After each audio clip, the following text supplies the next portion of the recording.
In 2013, Bryan, fleeing gang violence, made the dangerous trip to the United States from El Salvador. He was 16 years old and feared for his life. Gang members had already murdered his sister and brother. Bryan is one of 65,000 children from Central America that fled violence last year and turned themselves in at the U.S. border. Once they turn themselves in, there is a very complex legal process as our government moves to deport these children. Él era el primero de ellos, se llamaba José Luis. A los 18 días de matarme a él, me mataron a niña. This is a humanitarian crisis, and these children have been terrorized, and they should not arrive here and have to worry about finding lawyers and defending themselves from deportation. Pues esta es la pena más dura de una madre perder sus hijos, lo que uno más quiere.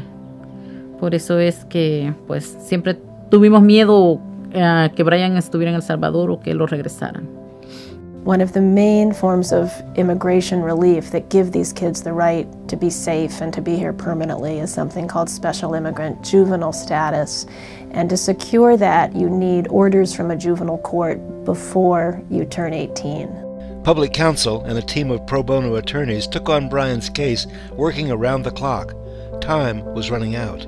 Bryan received a negative decision from the Superior Court within 2 weeks of him turning 18. So our team of Irell pro bono attorneys essentially had days in which to put together something and send to the appellate court. I personally spent maybe 100 hours on this case, but it was a team case. So the three of us combined probably spent close to 3 times that amount. It was very intense. A writ petition is a very low probability sort of case, and you have to get it right. And we knew the consequences of losing. Pues lo que me preocupara si me hubiesen regresado fue de que ellos me buscaran y me dijeron, ¿qué estás haciendo aquí? Te dijimos. Y pues podrían hacer ya golpearme o de un solo matarme.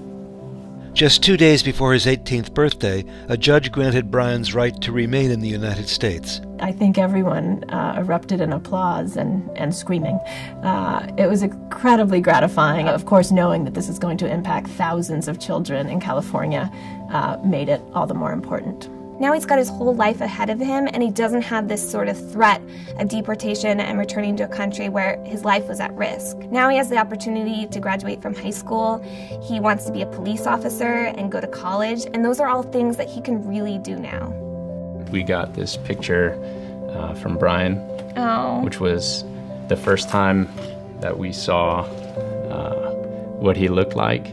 And this, I have never had a feeling like this at the end of a case. I've had big cases and small cases, but this one meant an awful lot. Primeramente me siento, como me siento en mi vida, ahorita me siento feliz, me siento seguro, me siento que como empezando a nacer otra vez. To be able to do this for Bryan, I'm really quite grateful to have been put in a position where I have the training and the resources that he needed in that moment to get this result. This is one case with a fantastic result, but the fact that people like at Public Counsel are doing this every single day puts it in perspective. It's really mind-blowing how much they put on the line for these kids who are in Bryan's situation every day.